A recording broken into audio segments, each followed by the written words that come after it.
My wife looked me dead in the eye and said it like she was just done pretending. I'm done keeping secrets. You should know, I have a persistent, passionate lover. From now on, he'll be staying the night here sometimes. I didn't flinch. Instead, I took a slow sip of coffee, letting the bitterness linger longer than usual. She leaned back at the dinner table, relaxed like she had just announced a change in grocery brands. Her fingers circled the rim of her wine glass while that smirk, arrogant and poisonous, spread across her face again. I'd come to despise that look. I'm done hiding, she said again, repeating the line like it meant something noble. He's going to be staying over every now and then. I tightened my grip on the mug, but stayed calm. Not a single outburst. No anger, no desperate shouting. I just breathed, deep, controlled, because I already knew. I had seen the signs, the sudden late hours, the revived interest in her looks, the way my touch repelled her, but her phone stayed glued to her hand. I had known for weeks, but hearing her say it so confidently, without an ounce of remorse, that was new. That was a different kind of cruelty. She wanted to see me break. She expected a reaction, tears, yelling, begging. Instead, I smiled, a quiet, almost amused grin. I don't think he'll be much good to you anymore, I said casually, lifting my mug once more, considering he no longer has the one thing you were probably using him for. The expression slid off her face. Confusion flashed across her eyes. What are you talking about? She asked. I set the cup down gently, leaned in. You'll see. She stared at me, and for the first time in a long while, I saw her hesitate. She was rattled. That smug confidence cracked just a little. What do you mean? She pressed, her voice a notch less steady. I reclined back in my chair, watching her try to read me. I had let her think she held the reins. That was her first mistake. You'll find out soon enough, I said, rising to my feet. I suggest you enjoy tonight. It'll be the last time things feel normal. Then I walked away, leaving her with nothing but questions and unease. Let the paranoia set in. She had no clue what I'd been working on. From the moment I had my doubts, I didn't confront her. I gathered evidence, followed her patterns, planted discreet cameras, tracked her steps. I even followed her one night, just to confirm. Her great, enduring lover turned out to be a man named Daniel. A man so weak, so unworthy, he couldn't even cheat in peace without leaving digital footprint behind. While he crept into my home like a ghost, I was pulling his life apart in silence. I found everything. Where he worked, his past charges, his debts, his vulnerabilities, and most crucially, his medical history. That was the moment I found my leverage. The perfect crack to shatter his world. That night, I pretended to head to bed early. Let Claire think I was tired. She waited maybe 10 minutes before jumping up, fixing her makeup, and firing off a message. He's coming. Through my hidden camera feed, I watched Daniel stroll through my front door with the swagger of a man who thought he'd won. Arrogant, clueless. I let them get comfortable. Then I sent the email. Anonymous, targeted, timed. Within minutes, sirens screamed outside. Blue lights flooded through the windows. Panic, shouting. The front door burst open. Armed officers swarmed in. Guns raised. Daniel froze. The color drained from his face. What the hell? Claire screamed. One of the officers slammed Daniel against the wall, cuffing him without a second of hesitation.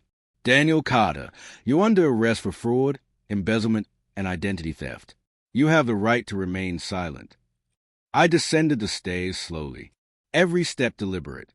Claire's eyes locked onto mine. Her face collapsed in disbelief. You, she whispered. I smiled. Of course it was me. You really thought I'd just let this go. She lunged forward, but an officer restrained her.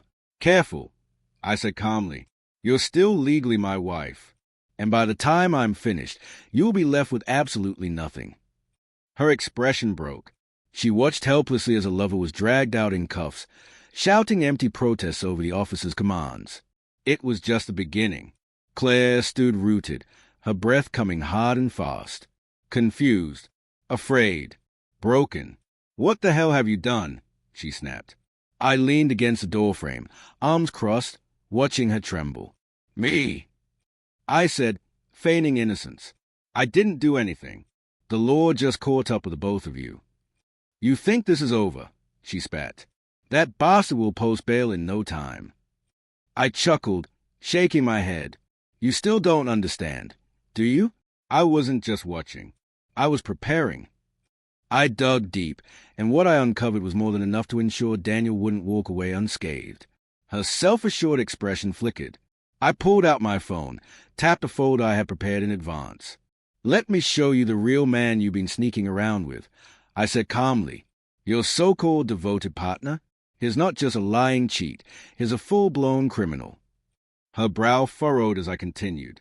Fraud, stolen identities, massive debt, and here's the kicker, documented attempts to solicit minors online. Claire's face turned to chalk. You're making this up, she whispered. But even she didn't sound convincing anymore. Without a word, I turned the screen toward her. The evidence spoke for itself. Screenshot of messages, bank records, chat logs, digital receipts. All linked directly to Daniel. Tell me something, Claire, I said, watching her hands tremble. What do you think people will say when they find out you not only had an affair with this creep, but brought him into our house, introduced him to the neighborhood, let him hang around our friends like it was normal? Her lips quivered. I didn't know. No, you just didn't care, I corrected her coldly. And now, you'll share in his downfall. She was starting to unravel. I wasn't finished. You should probably check your accounts. I added, casually pulling out my own phone. What?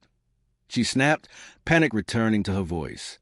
That savings account you thought I forgot about? The joint one. I gave a small shrug. I've been slowly draining it for months. Every dime you spent keeping your affair alive, I tracked it, documented it. And this morning, I filed for divorce. Everything's in motion. You walk away with nothing. Her hand scrambled for her phone. She opened her banking app, and I watched the color drain from her face. You're lying, she croaked. See for yourself, I said with a shrug. And the house? Mine. You signed a prenup. Remember? You don't even get the doormat. Tears welled up in her eyes. The smugness she'd flaunted before, gone, replaced by panic and dread. You can't do this, she said, voice cracking. I already have. She stood there stunned, hands shaking, eyes darting between her phone and me. I could see her reality crumbling piece by piece, and I hadn't even dropped the final hammer yet. Oh, one last thing, I added, stepping away from her. I'd love to stick around and watch you spiral, but I have better things to do. You, on the other hand, have about 24 hours before it all hits the fan. What does that mean? She asked, wiping away tears with the back of her hand. You'll see, I said with a smirk. Right on cue, her phone began pinging, once, then twice, then in rapid succession. She glanced down and opened her messages. Her hands flew to her mouth. Texts, screenshots, threads of her affair, already spreading through our social circles. The arrest report, a leaked copy of the open relationship contract she once smugly shoved in my face. Now, all of it was public. You sent this to everyone, she gasped. Not just them, I replied, already at the door. Your employer, your family, our neighbors, even your yoga instructor. I hope you're ready to be infamous. I walked out, didn't glance back, left her there to choke on the mess she created. The aftermath. By the next morning, Claire's life had been flipped inside out. She wasn't just disliked, she was despised, mocked, ridiculed. The affair messages, the open marriage contract, the screenshots, all of it had gone viral. Families stopped responding. Friends cut her off. Her workplace, they fired her before lunch. The company couldn't stomach the scandal. And Daniel denied bail. Turns out, child exploitation charges don't sit well with judges. The divorce was now official. She had 30 days to vacate my house. And me? I was thriving. A quiet freedom. A future without her. Later that night, she called me, voice raw with tears. Please, we need to talk, she cried. I messed up. I have nowhere to go. I listened for a moment, let her taste her own desperation, then replied, "Not my problem." I hung up. She sent a dozen messages after that. I read none of them. She made her choices. Now she had to live with them. Final act. The end of the week brought her last desperate move. She showed up at my door, eyes swollen, mascara smeared, hair tangled, a ghost of the woman she used to be. "Please," she whispered, broken. "I need your help. I have no one left." I looked her over. This was the same woman who once looked at me like I was beneath her. "So," I said casually, "what happened to your devoted lover?" She winced. "He won't return my calls," she admitted. I laughed softly. "Yeah, neither will I." And then I shut the door. She collapsed outside, sobbing. I didn't care. She was finished, and I walked away, never looking back, leaving her in the ruins of her own making. Was it justified, or did I go too far? Drop your thoughts below. We want to hear from you. And if you love epic stories of justice so cold, hit that subscribe and like button. Your support means everything. Thanks for reading.